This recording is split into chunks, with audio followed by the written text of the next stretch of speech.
Taming the Bicycle Part 2 by Mark Twain. During the 8 days, I took a daily lesson, an hour and a half. At the end of this 12 working hours apprenticeship, I was graduated in the rough. I was pronounced competent to paddle my own bicycle without outside help. It seems incredible, the celerity of acquirement. It takes considerably longer than that to learn horseback riding in the rough. Now, it is true that I could have learned without a teacher, but it would have been risky for me because of my natural clumsiness. The self-taught man seldom knows anything accurately, and he does not know a tenth as much as he could have known if he had worked under teachers. And besides, he brags and is the means of fooling other thoughtless people into going and doing as he himself has done. There are those who imagine that the unlucky accidents of life's experiences are in some way useful to us. I wish I could found out how. I never knew one of them to happen twice. They always change off and swap around and catch you on your inexperienced side. If personal experience can be worth anything as an education, it wouldn't seem likely that you could trip Methuselah. And yet if that old person could come back here, it is more than likely that one of the first things he would do would be to take hold of one of these electric wires and tie himself all up in a knot. Now, the surer thing and the wiser thing would be for him to ask somebody whether it was a good thing to take hold of. But that would not suit him. He would be one of the self-taught kind that go by experience.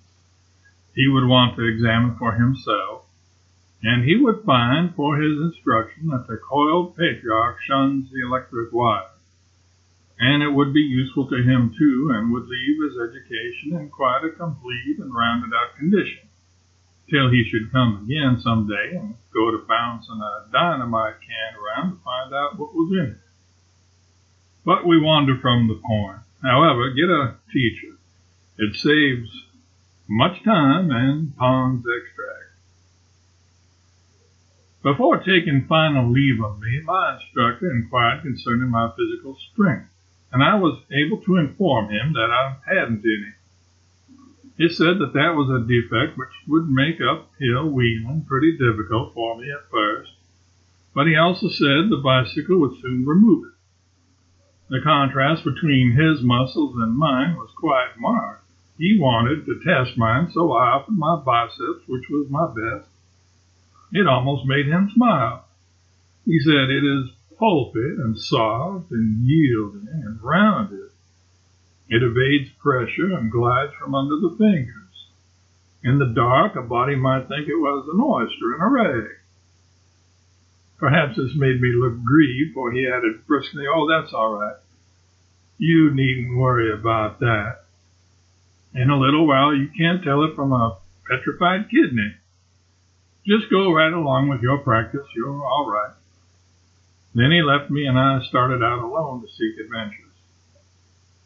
You don't really have to seek them. That is nothing but a phrase. They come to you.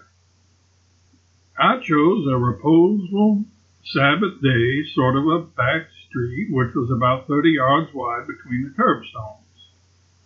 I knew it was not wide enough. Still, I thought that by keeping strict watch and wasting no space unnecessarily, I could crowd through.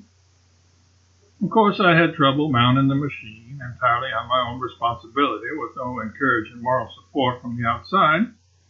No sympathetic instructor to say, "Good, now you're doing well, do it again. Don't hurry, there now, you're all right, brace up, go ahead."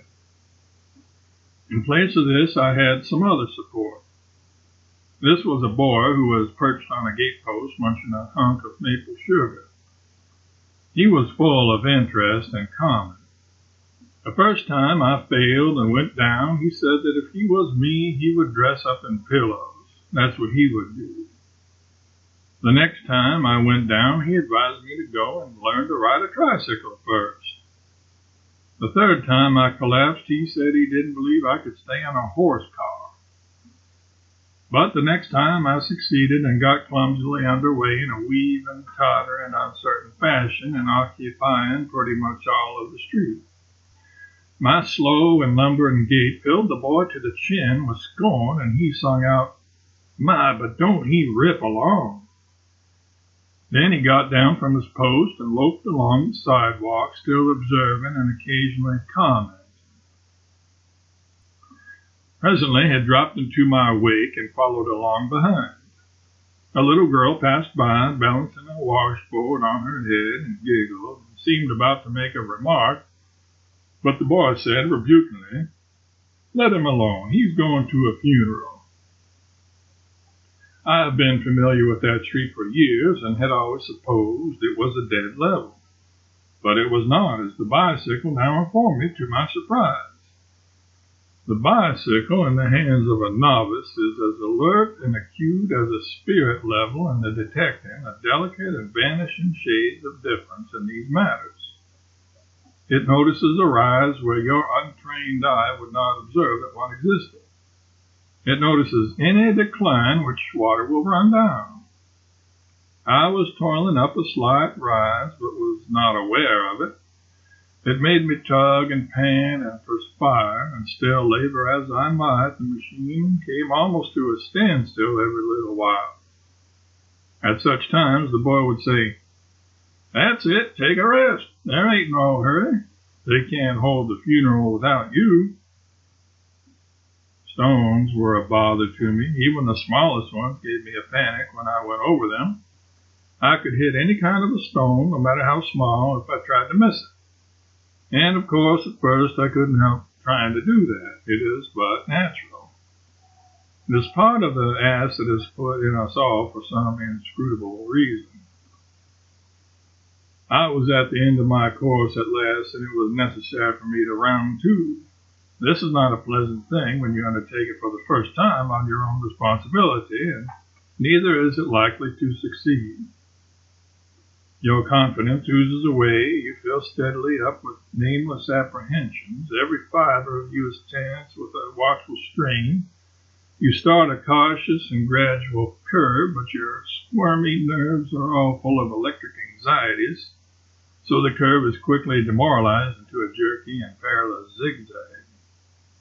Then suddenly the nickel-clad horse takes the bit in its mouth and goes slanting for the curbstone, defying all prayers and all your powers to change its mind.